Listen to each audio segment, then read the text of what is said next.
Bonjour Anna. L'État maintenant, visiblement, n'arrive pas à boucler sa fin de mois puisqu'il y a un déficit budgétaire. C'est de notoriété publique.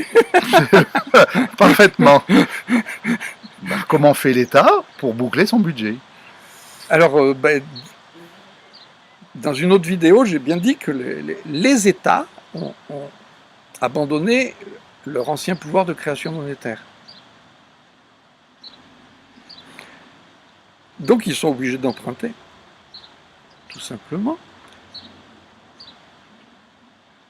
C'est tout bête. Donc ils vont emprunter au secteur privé de la finance, soit aux banques, soit aux financiers.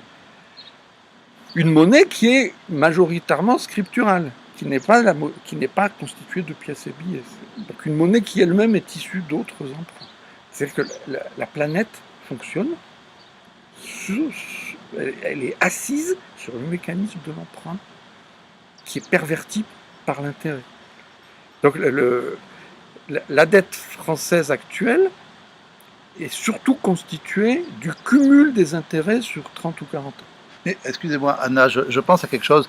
Si l'État pouvait s'emprunter à lui-même, tout ça n'existerait plus. Alors c'était comme ça. Donc, à l'heure actuelle, vous avez l'article 104 du traité de Maastricht et l'article 123 du traité de Lisbonne. La belle arnaque à propos du référendum, on ne va pas s'appesantir, qui interdisent aux États de l'Union européenne d'emprunter à la Banque centrale européenne. La Banque centrale européenne ne doit pas prêter aux États. Donc, il faut passer par le privé. Donc ils sont obligés d'emprunter au secteur privé. Parce que s'ils passaient par les structures publiques, voilà. Enfin, je veux dire, il n'y aurait pas de cumul qui se ferait, quoi. Donc, ça reviendrait à l'État lui-même à chaque fois. Exactement. Donc, même si l'État empruntait à la Banque centrale européenne en payant un taux d'intérêt, il faut bien comprendre que ce taux d'intérêt serait payé à la communauté et non pas à des gens qui se remplissent les poches. Hein, comme on l'a expliqué tout à l'heure. Alors, quelle est l'origine de ça? Quand est-ce qu'a eu lieu le changement? Alors,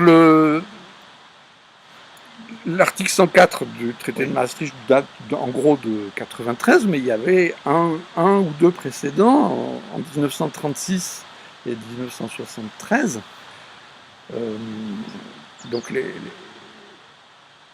en 1973, pour prendre après la guerre, parce que ce qui s'est passé avant la guerre n'était pas vraiment significatif.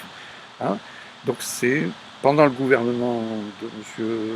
François Valéry Giscard d'Estaing, il a été décidé que la France ne pourrait plus emprunter à la Banque de France.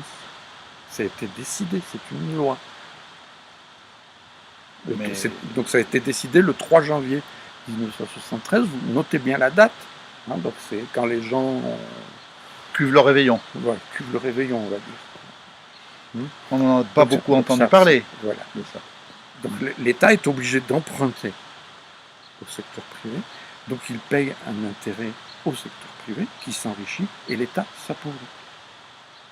Bon, bien compris. Il y a aussi le fait qu'il y a eu un renoncement au minimum partiel à d'autres entrées, entre autres le système fiscal a été pas mal érodé. D'accord. Ok. Ben écoutez, on a compris le principe de base et la suite au prochain numéro.